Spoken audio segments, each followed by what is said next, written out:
मौघ प्रक्षालित सकल भूतल मल कलंका मुनिभिरुपासित तीर्था सरस्वती हरतु नो दुरितान् अज्ञानतिमिरान्धानां ज्ञानाञ्जनशलाकया चक्षुरुन्मीलितं येन तस्मै श्रीगुरुवे नमः।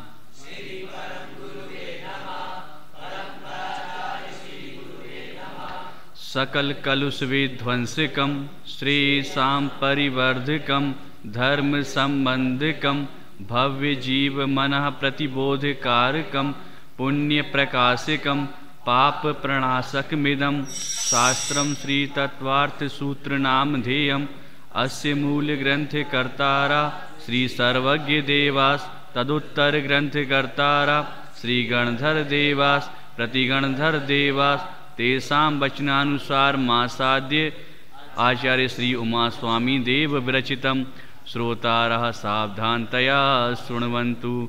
मंगलम भगवान वीरो मंगलम गौतमो गणी मंगलम कुंद कुंदाद्यो जैन धर्मोस्तु मंगलम सर्वमंगल मांगल्यम सर्वकल्याणकारकम प्रधानम सर्वधर्माणां जैनम जयतु शासनम। भेत्तारं कर्म भूभृतां ज्ञातारं विश्वतत्त्वानां वन्दे तद्गुणलब्धये।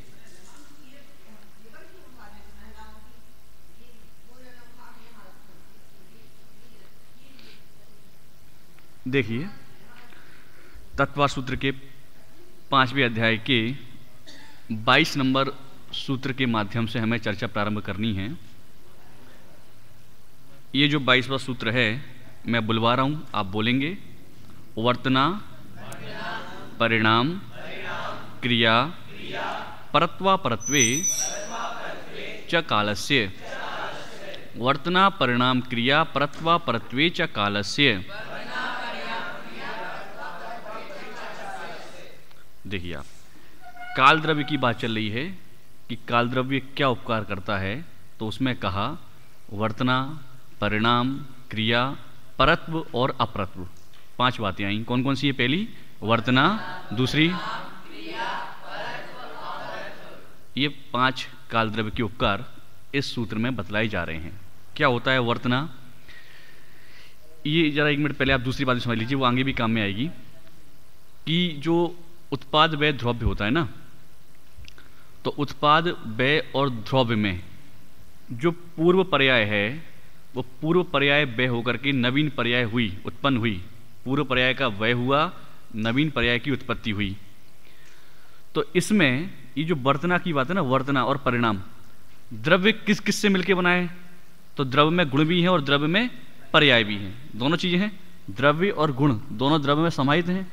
तो उस द्रव्य में जो एक पूर्व पर्याय है, उस पूर्व पर्याय से अब नवीन पर्याय की प्राप्ति हुई, वो तो है वर्तना। क्या है? पूर्व पर्याय से नवीन पर्याय की प्राप्ति हुई, वो तो है वर्तना।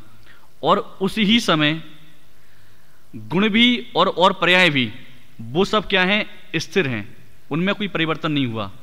द्रव्य में भी परिवर्तन नहीं हुआ, गुण में भी नहीं हुआ और पर्याय में भी नहीं हुआ, वो है परिणाम। परिणाम क्या है? कि जब पर्याय से पर्यायांतर हो रहे हैं तब भी द्रव्य गुण और पर्याय जो स्थिर हैं वो तो है परिणाम, और पूर्व पर्याय से नवीन पर्याय की प्राप्ति हुई, वो है वर्तना। क्रिया का अर्थ है एक स्थान से दूसरे स्थान पर गमन करना। तो इस क्रिया में 2 प्रकार की क्रियाएं बतलाई कि एक तो हम गमन करते हैं किसी साधन के माध्यम से। अब आचार्य ने जो उदाहरण लिखे वो लिखे घोड़ा गाड़ी के, बैलगाड़ी के, क्योंकि उस समय वो ही चलते थे। और दूसरा जो गमन रूप क्रिया होती है वो बादलों में होती है, वे अपने आप ही गमन करते हैं। तो इस प्रकार से ये है क्रिया। फिर कहा परत्व और अपरत्व। परत्व और अपरत्व। परत्व मतलब किसी पर्याय की दीर्घकालीन स्थिति, माने कोई पर्याय है और लंबी स्थिति से बनी हुई है, और अपरत्व उसी की अल्पकालीन स्थिति।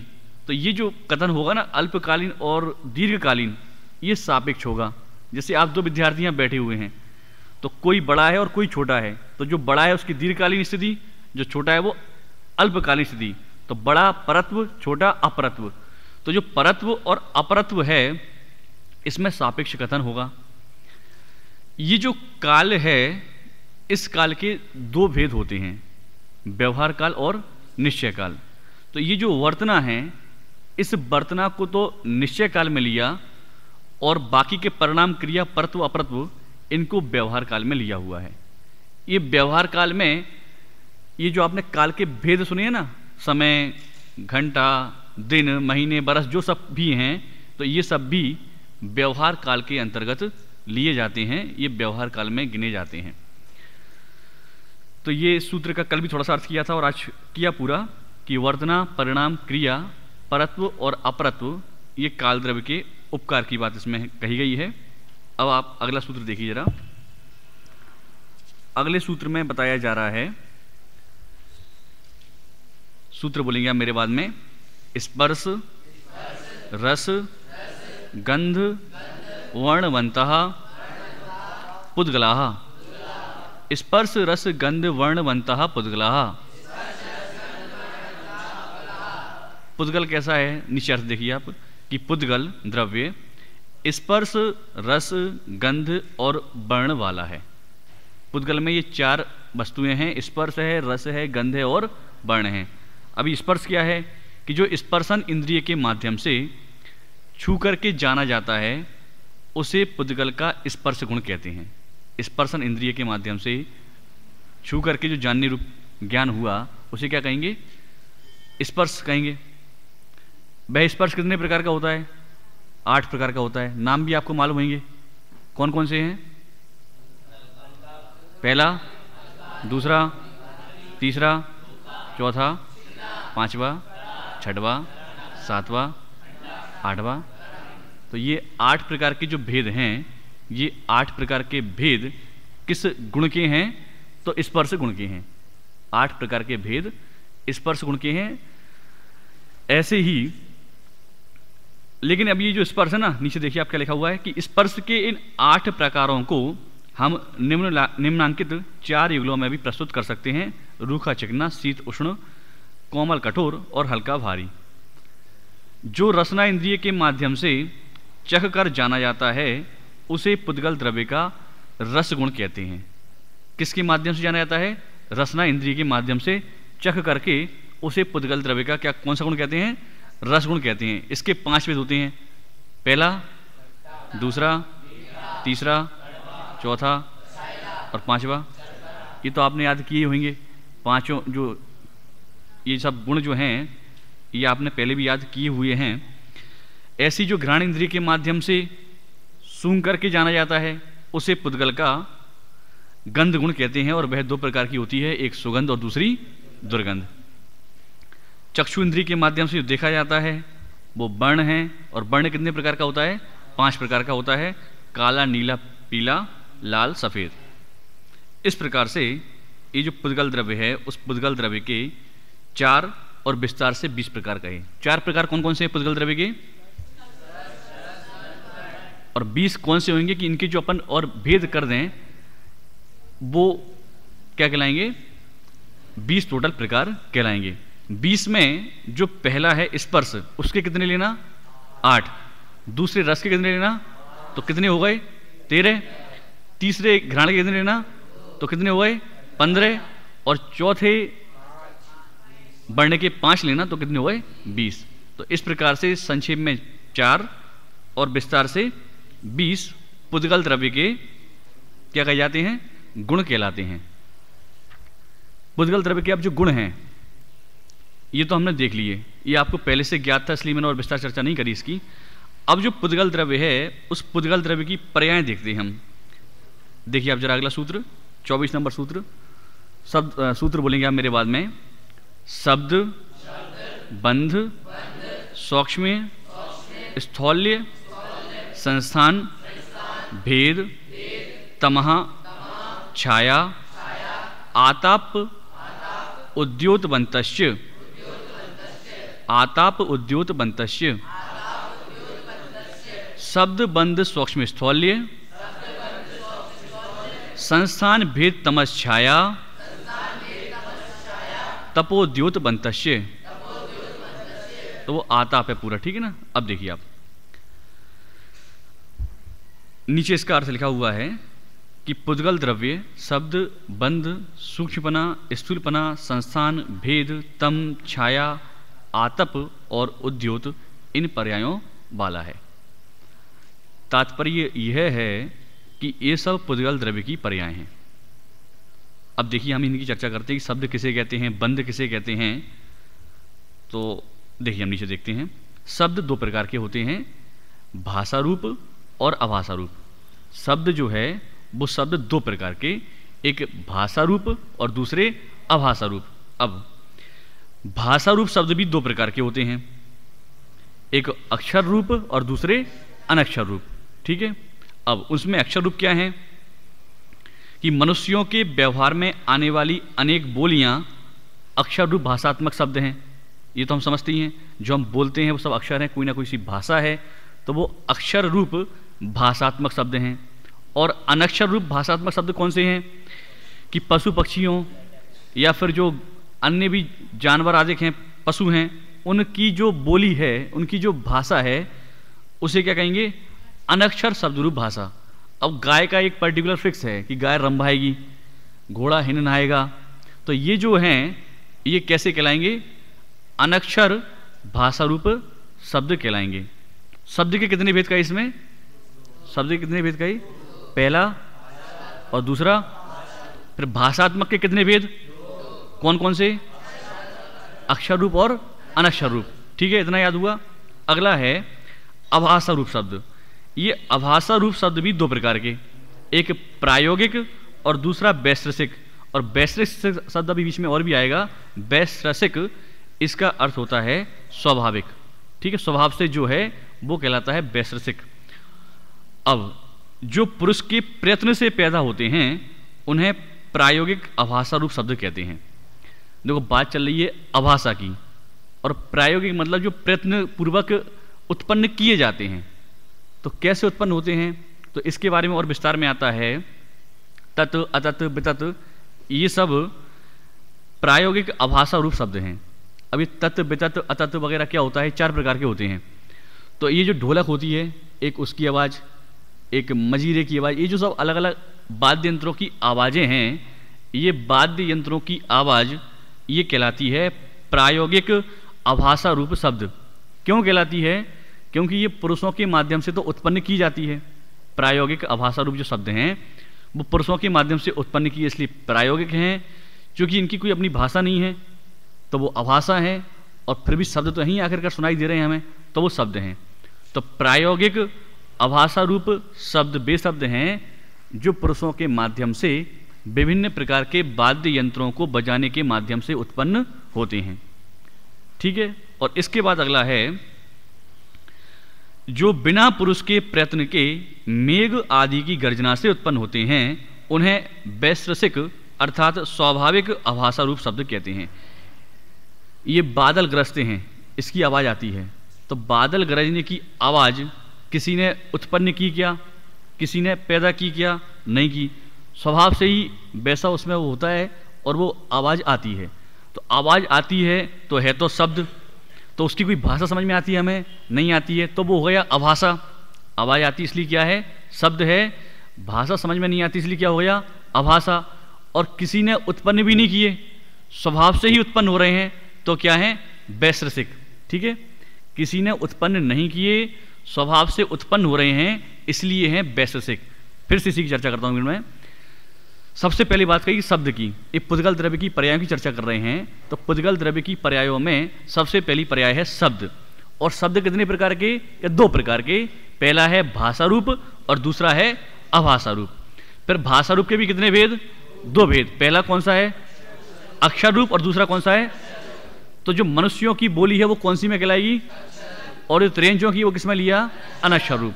इसके बाद जो अगला है उस अगले में अभाषा रूप, उसके फिर से कितने भेद, दो भेद।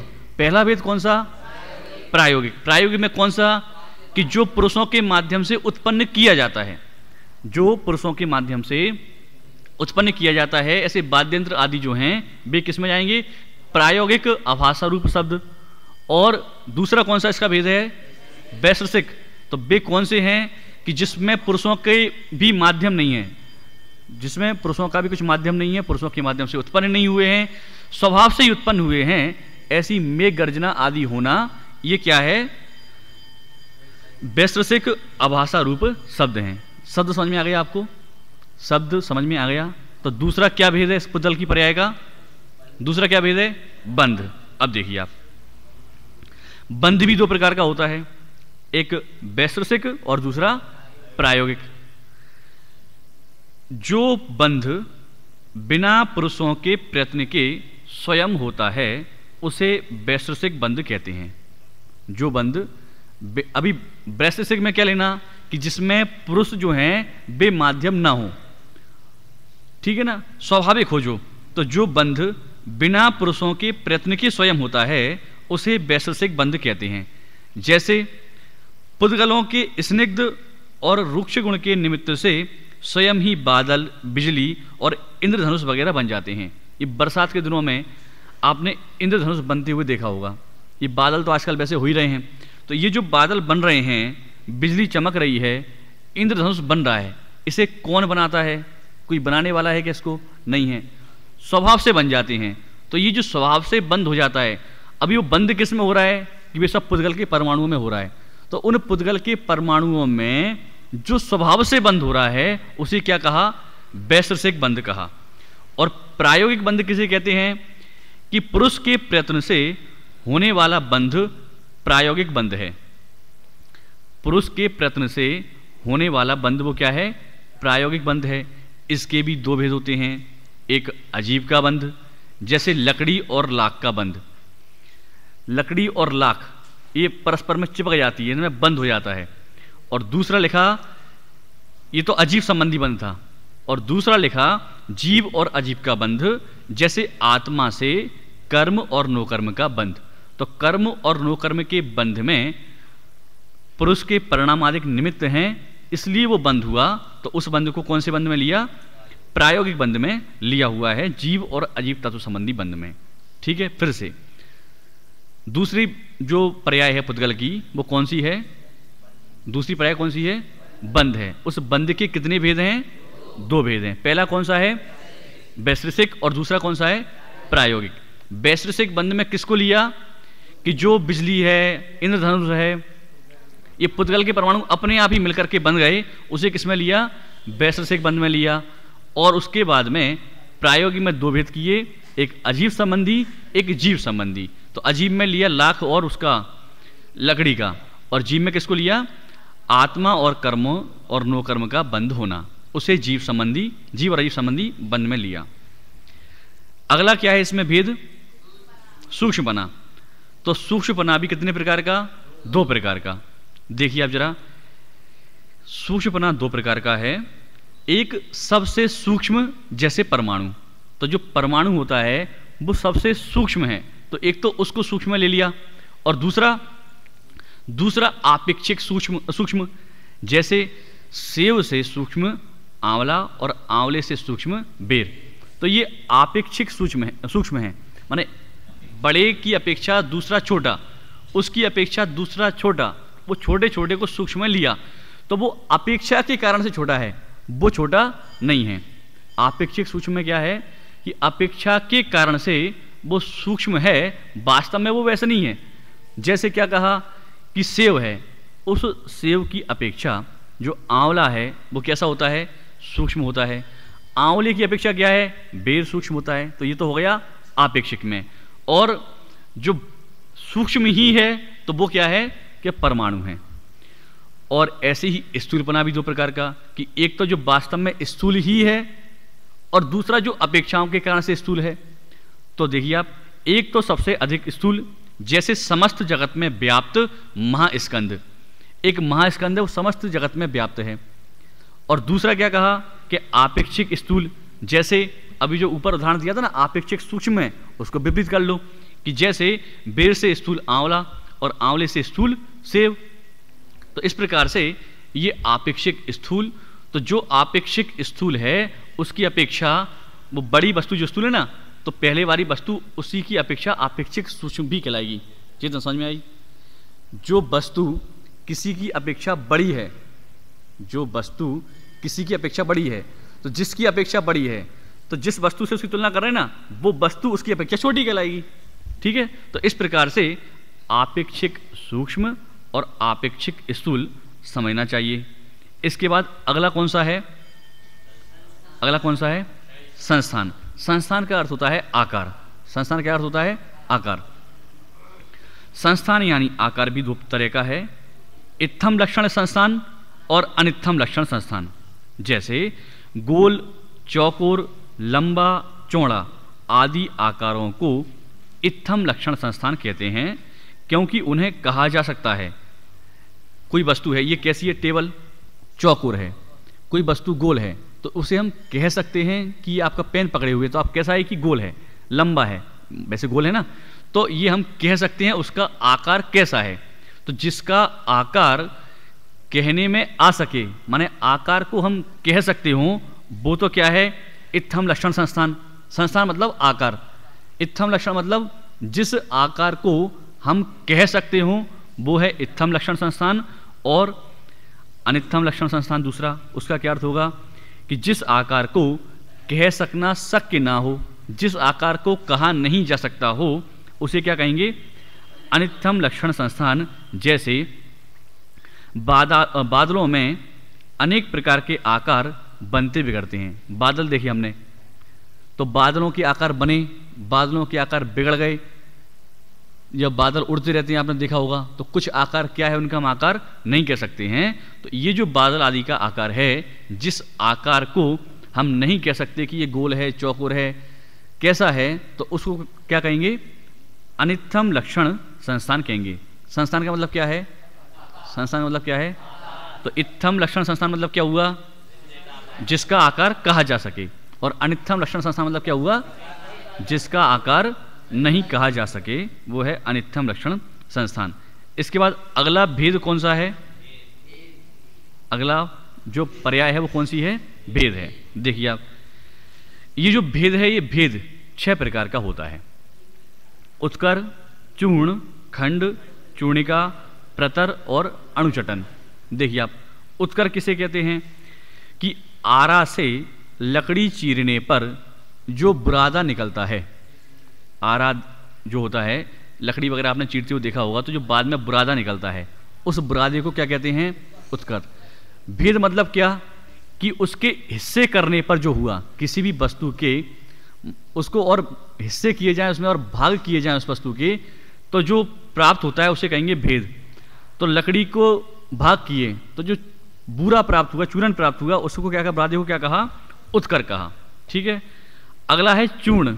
तो चूर्ण तो आप समझते होंगे, जो जौ, गेहूं आदि अनाजों के आटे को क्या कहते हैं? चूर्ण कहते हैं। माने जो भी आटा है उस आटे को चूर्ण कहा जाता है। फिर कहा अगला, घड़े के टुकड़ों को खंड कहते हैं। माने चूर्ण मतलब जो वस्तु है जिसका आटा बना है वो बारीक बारीक वस्तु, वो तो है चूर्ण। उत्कर है लकड़ी का बारीक बुरादा। और जो खंड है वो खंड घड़े आदि, माने जो कोई बड़ी वस्तु है और उसके टुकड़े होने पर भी वो भी अपने आप में बड़े बड़े रहे, तो वो क्या है? खंड है। और उड़द, मूंग वगैरह की दाल के छिलकों को चूर्णिका कहते हैं। उड़द की दाल में छिलका होता है, मूंग की दाल में छिलका होता है, तो इन छिलकों को क्या कहते हैं? चूर्णिका कहते हैं। और मेघ वगैरह के पटल का नाम क्या है? प्रतर है। ये नरक में, स्वर्गों में प्रतर आदि होते हैं, तो ये मेघ वगैरह के पटल होते हैं, उन पटलों को कहते हैं प्रतर। और लोहे को गर्म करके पीटने पर जो फुलिंगे निकलते हैं, उन्हें क्या कहते हैं? अणुचटन कहते हैं। लोहे को अपन ने गर्म किया और गर्म करने के बाद जब आपने उसको पीटते हुए देखा होगा, तो लाल लाल जो चिंगारी निकलती हैं, वो जो फुलिंगे निकलते हैं, उन्हें क्या कहेंगे? अणुचटन कहेंगे। ये किसके भेद थे? 6। ये 6 किसके भेद थे? भेद के। और भेद किसका भेद था? माने पुद्गल की पर्यायों की बात में जो भेद है उसकी बात हमने की। नहीं, पटल और प्रतर 2 ही आते हैं बस। और इसके बाद में 7वां है अंधकार, 7वां है तम। तम मतलब अंधेरा, तो अंधकार को क्या कहते हैं? तम कहते हैं। और 8वां है छाया। छाया दो प्रकार की होती है, तद्वर्ण परिणत और प्रतिबिंब। दो प्रकार की कौन कौन सी? पहली कौन सी है? और दूसरी है प्रतिबिंब। देखिए आप जरा, तद्वर्ण परिणत, जिस वस्तु की छाया हो उसका रूप रंग ज्यों का त्यों उसमें आ जाए, जैसे दर्पण में मुख का रूप रंग वगैरह ज्यों का त्यों आ जाता है। तद वर्ण परिणत, उसी ही रूप में परिणत। तो उसी ही रूप में परिणत छाया मतलब क्या? कि दर्पण में हमने अपना मुख देखा तो जैसा हमारा मुख है उसी रूप में आ गया। किसी और वस्तु को दर्पण के सामने लेके गए तो वो वस्तु जैसी है उस वस्तु का दर्पण में वैसा ही जानना देखना हुआ, तो उसे क्या कहेंगे? तद वर्ण परिणत। और दूसरी क्या है? प्रतिबिंब। प्रतिबिंब मतलब क्या? कि जैसे धूप में खड़े होने से छाया पड़ जाती है, उसे क्या कहेंगे? प्रतिबिंब। अब ये लाइट के कारण से हमारी छाया पड़ रही है, परछाई आ रही है, शैडो जिसे कहते हैं, तो ये क्या है? ये है प्रतिबिंब। क्या है ये? प्रतिबिंब है। जैसा वर्ण आदिक है ना, वैसा इसमें दिखाई नहीं दे रहा। केवल साइंस की भाषा में जैसे आपने सुना होगा, पढ़ा होगा, कि जब कोई प्रकाश आता है और उस प्रकाश के गुजरने में कोई बीच में अवरोधक पदार्थ आ जाता है, तो उस अवरोधक पदार्थ का वैसा ही एक उसकी जो है प्रतिबिंब वो जमीन आदि पर दिखाई देता है, तो उसे ही हम छाया कहते हैं, प्रतिबिंब कहते हैं, शैडो कहते हैं। तो ये जो प्रतिबिंब है, तो प्रतिबिंब क्या कहा? कि धूप आदि में खड़े होने पर जो परछाई आ रही है उसे प्रतिबिंब में लिया हुआ है। छाया के भेद किए। छाया कितने प्रकार की? दो प्रकार की। पहला क्या है? तद्वर्ण परिणत, और दूसरा है प्रतिबिंब। तद्वर्ण परिणत में किसको लिया? दर्पण आदि को लिया। और प्रतिबिंब में किसको लिया? धूप में खड़े होने को लिया। धूप में खड़े होने पर जो छाया आती है उसको लिया। अगला है क्या है? आतप। तो सूर्य के प्रकाश को आतप या धूप कहते हैं। सूर्य के प्रकाश को क्या कहते हैं? आतप या धूप कहते हैं। माने जो सूर्य का प्रकाश आ रहा है वो है आतप, और जो चंद्रमा है उस चंद्रमा के प्रकाश को कहते हैं उद्योत। सूर्य के प्रकाश को क्या कहते हैं? आतप, और चंद्रमा के प्रकाश को कहते हैं उद्योत। अंतिम दो जो पर्याय हैं पुद्गल की, वो हैं आतप और उद्योत। तो सूर्य का प्रकाश वो कहलाएगा आतप, और चंद्रमा का प्रकाश तो वो कहलाएगा उद्योत। ठीक है। अब फिर से पूरा एक बार मैं रिपीट कर रहा हूं। इस सूत्र में जो 24 नंबर का सूत्र है, इस 24 नंबर के सूत्र में पुद्गल द्रव्य की जो पर्याय हैं उन पुद्गल द्रव्य की पर्यायों की बात की गई है। तो पुद्गल द्रव्य की पर्यायों में यहाँ पुद्गल द्रव्य की 10 पर्याय गिनाई हैं। मुख्य रूप से कितनी पर्याय गिनाई? 10। उन 10 में फिर उनके और भेद प्रभेद हैं। तो मैं थोड़ा से पूछ रहा हूँ, पहली पर्याय कौन सी है? शब्द। इस शब्द के कितने भेद? पहला। और दूसरा? भाषा के कितने भेद? 2। पहला कौन सा? अक्षर रूप। और दूसरा? अक्षर रूप किसे कहा? कि मनुष्य आदि की जो बोली है, हम जो भी बोलियां बोलते हैं वो क्या है? अक्षर रूप। और अनक्षर रूप भाषा किसे कहा? त्रयंच आदि की जो भाषा है, चाहे पशुओं की हो चाहे पक्षियों की हो, वो क्या है? अनक्षर रूप है। ठीक है। तो पहला क्या भेद हुआ? शब्द। पूरा हो गया। शब्द के 2 भेद और प्रत्येक के 2 भेद। दूसरा क्या है? बंद। अच्छा, अभी आभाषा रूप रह गया। आभाषा। आभाषा रूप के कितने भेद? 2 भेद। कौन कौन से? प्रायोगिक और वैश्रसिक। तो जो वैश्रसिक और प्रायोगिक है, उसमें प्रायोगिक किसे कहा? जो पुरुष के माध्यम से उत्पन्न की जाती है। तो पुरुष के माध्यम से उत्पन्न कैसे हो रही है? कि विभिन्न प्रकार के वाद्य यंत्र बजाने के माध्यम से पुरुष के कारण से उत्पन्न हो रही है। वो क्या है? प्रायोगिक। वो क्या है? प्रायोगिक। माने प्रैक्टिकल होता है ना, प्रैक्टिकल इंग्लिश में, तो प्रैक्टिकल तो किया जाता है ना, ऑटोमेटिक प्रैक्टिकल तो नहीं होता। तो वैसे प्रायोगिक जो पुरुषों के माध्यम से की जाए वो प्रायोगिक। और दूसरी क्या है? वैश्रसिक। वैश्रसिक किसे कहा? कि जो स्वभाव से हो, पुरुष आदि के माध्यम से नहीं हो, वो है वैश्रसिक। जैसे कि मेघ की गर्जना आदि। ठीक है। ये बात हुई शब्द की। दूसरा भेद क्या है? बंध। बंध के कितने भेद? पहला। दूसरा? वैश्रसिक जो बंध है वो वैश्रसिक बंध किसे कहा? कि जो स्वयं अपने आप बंद हो जाए उसे कहा वैश्रसिक बंध, इंद्रधनुष आदि। और प्रायोगिक जो बंध है उस प्रायोगिक बंध को प्रसिद्ध 2 प्रकार में डिवाइड किया। एक तो एक अजीब तत्व, अजीब संबंधी, और दूसरा जीव और अजीब संबंधी। तो अजीब संबंधी में किसे लिया? लकड़ी और लाख को लिया। और जीव संबंधी में किसे लिया? फेविकॉल से कोई वस्तु चिपकी, ये काय में जाएगा? अजीब तत्व, अजीब बंध में जाएगा। ठीक है ना। चलिए नेक्स्ट क्या है? हाँ, अक्षर रूप में आती है वो तो। 700 लघु भाषा, 18 महाभाषा, इसलिए। अगला क्या है? सूक्ष्मपना। अगला क्या है? सूक्ष्मपना। इसमें दो भेद कि एक तो सबसे सूक्ष्म और दूसरा अपेक्षाकृत सूक्ष्म। और ऐसे ही स्थूलपना दो प्रकार का, कि एक तो सबसे स्थूल और दूसरा अपेक्षाकृत स्थूल। इसके बाद में बात करते हैं संस्थान की। किसकी बात है? तो संस्थान का शाब्दिक अर्थ क्या है? संस्थान का शाब्दिक अर्थ क्या है? आकार। तो जो संस्थान है वो कितने प्रकार का है? दो प्रकार का है। पहला इत्थम लक्षण संस्थान और दूसरा अनित्थम लक्षण संस्थान। इत्थम लक्षण संस्थान किसे कहा? कि जिसे आकार को कहा जा सके, वस्तु है उस वस्तु के आकार को कहा जा सके, वो क्या है? इत्थम लक्षण संस्थान। और दूसरा क्या है? अनित्यम लक्षण संस्थान। अनित्यम लक्षण संस्थान किसे कहा? कि जिस वस्तु के आकार को कहा नहीं जा सकता, वो है अनित्यम लक्षण संस्थान। इसके बाद अगला क्या है? भेद। उस भेद के कितने भेद हैं? 6। पहला क्या है? उत्कर क्या है? बुरादा। किसका बुरादा? लकड़ी आदि का। दूसरा क्या है? चूर्ण। तो चूर्ण मतलब क्या? आटा। चूर्ण मतलब आटा। व्यावा बोला चूर्ण मतलब आटा। किसका आटा? कि जिसका आटा बनता है सबका आटा। ठीक है। तीसरा क्या है? खंड। तो खंड मतलब क्या? टुकड़े। किसके टुकड़े? किसी के भी। मुख्य रूप से यहाँ गड़े की बात की। चौथा क्या है? चूर्णिका। चूर्णिका मतलब क्या? छिलके। किसके छिलके? किसी के भी नहीं, उड़द आदि जो है उसके छिलके। और पांचवा क्या है? प्रतर। प्रतर क्या है? मेघ वगैरह के जो पटल हैं उन्हें कहते हैं प्रतर। और अंतिम क्या है? अणुचटन। और अणुचटन क्या है? कि लोहे को जो गर्म किया और गर्म करने के बाद में उसमें से जो फुलिंगे निकलते हैं लाल लाल से, वो क्या कहलाता है? अणुचटन कहलाता है। ठीक है। नेक्स्ट क्या है इसमें अब? तम। तम किसे कहते हैं?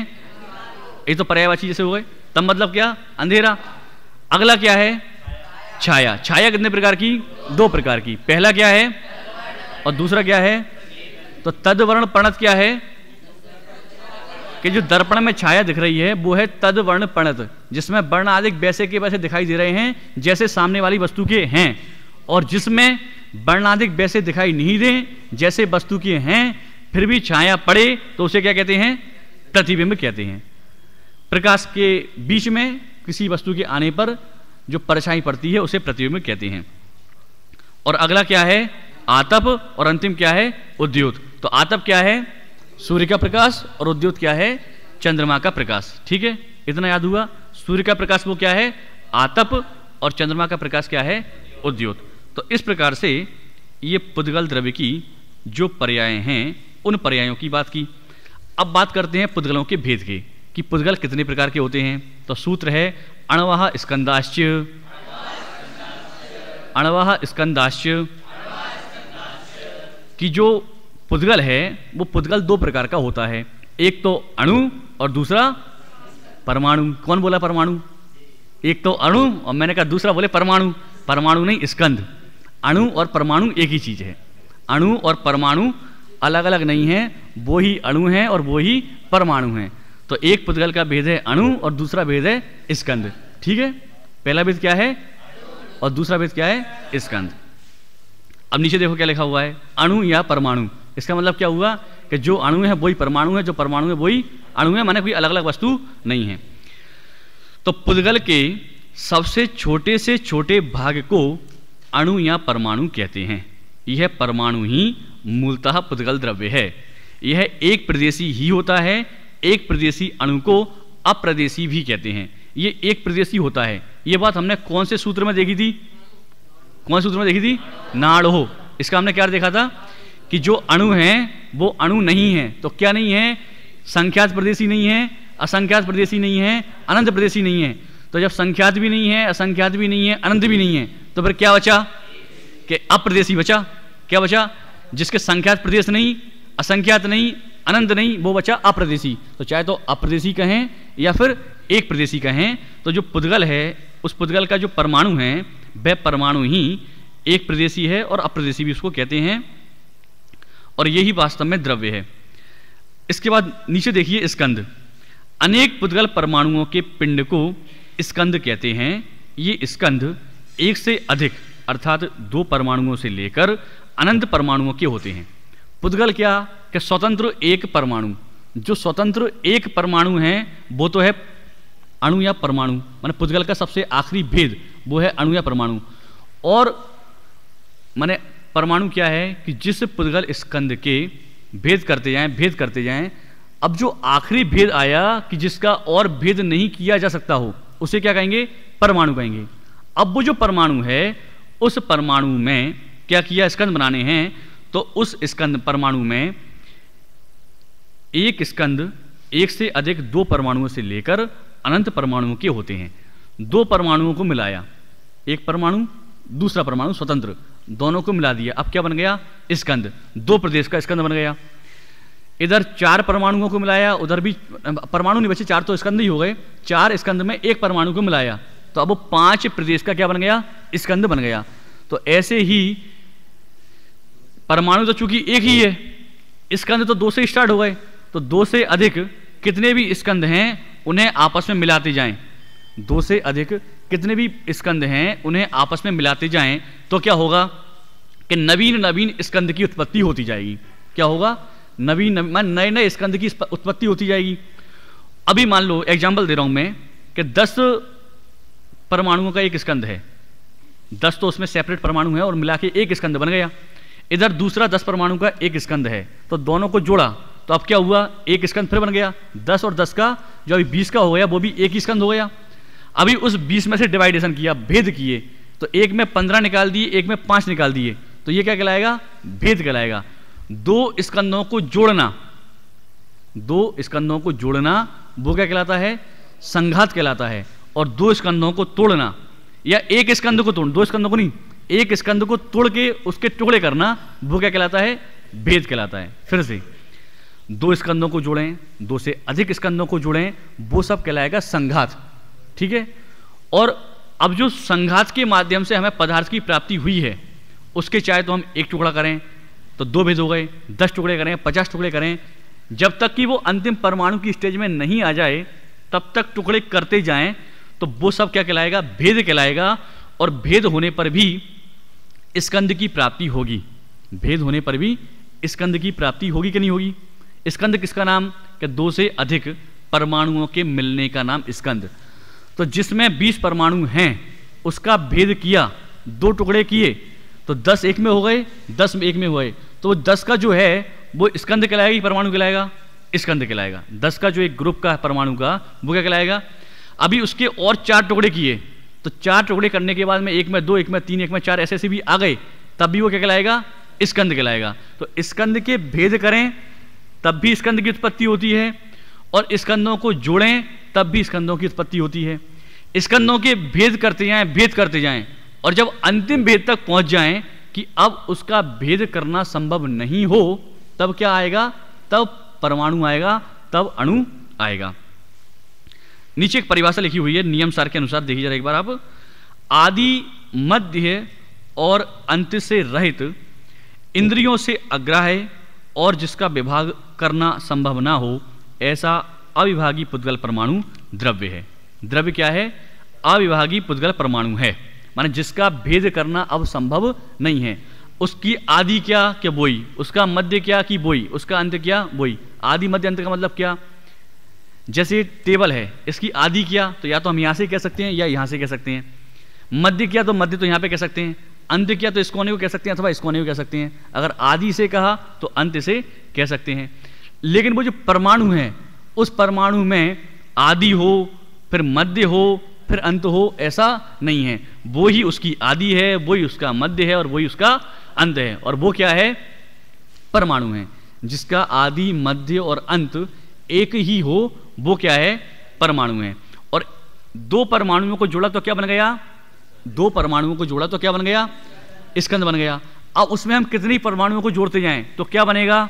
स्कंद बनेगा। परमाणु बनेगा क्या? नहीं बनेगा।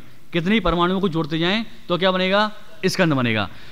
अब वो जोड़ लिए 10-10 परमाणुओं के हमारे पास 10 जोड़े थे और हमने सबको जोड़ दिया तो 100 परमाणुओं का स्कंद बन गया, ठीक है।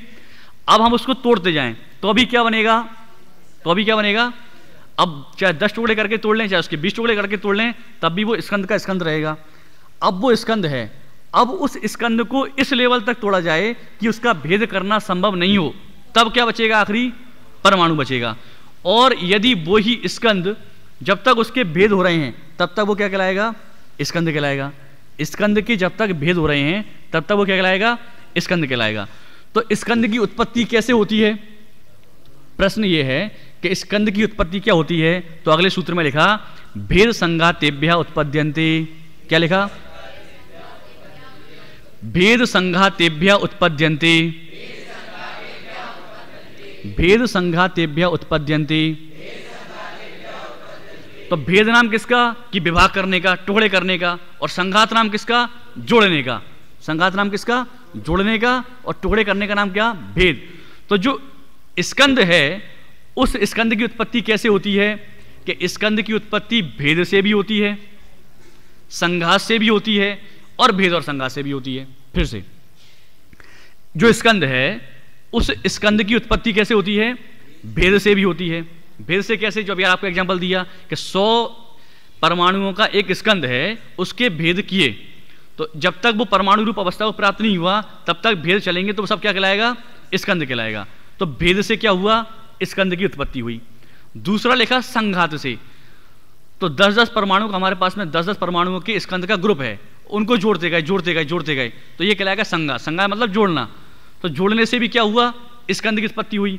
10 परमाणुओं का एक स्कंद, दूसरे 10 परमाणुओं का एक स्कंद, दोनों को जोड़ा तो 20 परमाणुओं का एक नया स्कंद बना।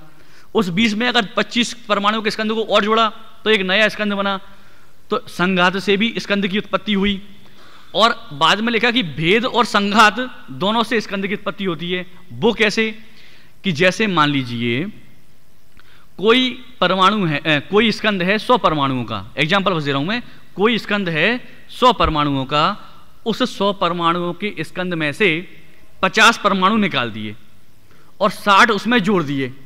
50 तो निकाल दिए, 60 उसमें जोड़ दिए, तो अब 110 परमाणुओं का स्कंद बना ना। 50 निकाल भी दिए, 60 जोड़ भी दिए, तो अब जो 110 परमाणु का स्कंद बना वो कहलाएगा भेद और संघात वाला। उसमें भेद भी कर दिया, टुकड़े कर दिए, 50 निकाल दिए, फिर संघात भी कर दिया, माने जोड़ भी दिए, माने 60 जोड़ दिए, तो वो क्या कहलाएगा, भेद और संघात। तो अब जो नवीन स्कंद बना वो 110 का बना। तो 110 में क्या है कि भेद भी है और संघात भी है। अभी 100 का हो, 100 में 10 जोड़ें तब तो वो कहलाएगा केवल संघात। 100 में 10 जोड़ें तब तो वो केवल कहलाएगा संघात। 100 में से 50 निकाल दें तो कहलाएगा भेद, पर 50 निकाल दें और 60 जोड़ दें तो क्या कहलाएगा, भेद और संघात। 110 परमाणुओं का अब जो स्कंद बना तो भेद और संघात पूर्वक बना। तो जो स्कंद है उस स्कंद की उत्पत्ति कैसे हुई कि भेद से भी हुई, संघात से भी हुई और भेद और संघात से भी हुई। और अणु की उत्पत्ति कैसे होती है कि भेदात अणु, क्या लिखा, भेदात अणु, क्या लिखा। तो अणु की उत्पत्ति किससे होती है, भेदों से होती है। स्कंद से अणु की उत्पत्ति हो सकती है क्या, स्कंद से जोड़ते जाएंगे तो स्कंद ही स्कंद बनता जाएगा, अणु उत्पन्न होने वाला नहीं है। और जब भेद करते जाएंगे, भेद करते जाएंगे और इस स्टेज पर पहुंच जाएंगे कि अब भेद करना संभव नहीं है, तो फिर क्या हो जाएगा, अणु की उत्पत्ति हो जाएगी। तो अणु की उत्पत्ति नियम से कैसे होती है, भेद करने से होती है, जोड़ने से कभी भी नहीं होती है, संघात से नहीं होती और भेद और संघात से नहीं होती, केवल किससे होती है, भेद करने से होती है। तो सूत्र में क्या लिखा, सूत्र में क्या लिखा, और इसी प्रकरण का अंतिम सूत्र है भेद संघाताभ्याम चाक्षुषा, क्या लिखा, क्या लिखा, देखिए आप, भेद और संघात दोनों से स्कंध चाक्षुष बनता है। भेद और संघात दोनों से स्कंद चाक्षुष बनता है। कैसा बनता है, चाक्षुष मतलब जो आंखों से दिखाई दे सके, चक्षु इंद्रिय का विषय हो वो कहलाएगा चाक्षुष। तो कोई स्कंद है और वो स्कंद चाक्षुष बना, स्कंद कैसा हुआ, चाक्षुष बना, माने आंखों से देखने में आया। तो वो आंखों से देखने में कैसे आएगा कि भेद से भी आ सकता है और संघात से भी आ सकता है।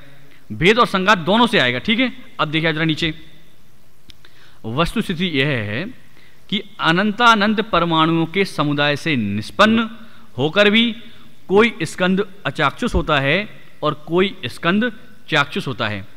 ये जो औदारिक शरीर है ना, औदारिक शरीर भी परमाणु से मिलकर बना है कि नहीं बना? मिलके बना है। तो औदारिक शरीर परमाणुओं से मिलके बना है और हमें दिखाई देता है कि नहीं दिखाई देता है? दिखाई देता है। अच्छा, औदारिक शरीर तो है वो हमें दिखाई देता है, और जो कार्बन शरीर है, तेजस शरीर है, ये भी परमाणु से मिलके बना कि नहीं बना? बना। और परमाणु से मिलके बना होने पर भी ये दिखाई देता है क्या? नहीं दिखाई देता ना। औदारिक शरीर दिखाई देता है और तेज शरीर, कार्बन शरीर दिखाई नहीं देते। तो अनंत परमाणु से मिलकर के बना है तब भी वो चाक्षुष नहीं है। बात समझ में आई? तो नियम ये नहीं है कि अनंत परमाणु से मिलकर बने स्कंद तो वो दिखाई ही दे, ऐसा कोई जरूरी नहीं है। और अगला कहते हैं, बात यह है कि सूक्ष्म परिणमन वाले स्कंद का भेद होने पर भी कभी कभी वह अपनी सूक्ष्मता नहीं छोड़ता, इसलिए वह अचाक्षुषपना ही बना रहता है। वस्तुतः बात यह है कि अकेले भेद से स्कंद चाक्षुष नहीं होता, अपितु भेद और संघात से स्कंद चाक्षुष होता है। किससे चाक्षुष होता है? कि भेद और संघात से स्कंद चाक्षुष होता है। किसी एक स्कंद में भेद होने पर जब उस स्कंद का किसी दूसरे स्कंद से संघात अर्थात संयोग होता है तो उसमें स्थूलता की उत्पत्ति हो जाती है, तो वह चाक्षुष हो जाता है। कोई एक स्कंद है और उस एक स्कंद में भेद हुआ, और भेद होने के बाद में उसी स्कंद में किसी दूसरे स्कंद का संघात हुआ। फिर समझना आप, एक बहुत बड़ा स्कंद, उसमें भेद हुआ और अब दूसरे स्कंद का हुआ संघात, तब वह चाक्षुष बन सकता है। तो इस प्रकार से जो चक्षुष इंद्रिय गम्य स्कंद है, उस स्कंद की उत्पत्ति भेद और संघात से होती है। हो सकता है अनंत परमाणु ऐसे हों जिनसे मिलकर के स्कंद बना हो, लेकिन फिर भी वह दृष्टि गोचर ना होता हो। तो इस प्रकार से ये अणु परमाणु आदि की उत्पत्ति के संबंध में हमने देखा। शेष चर्चा हम कल देखेंगे।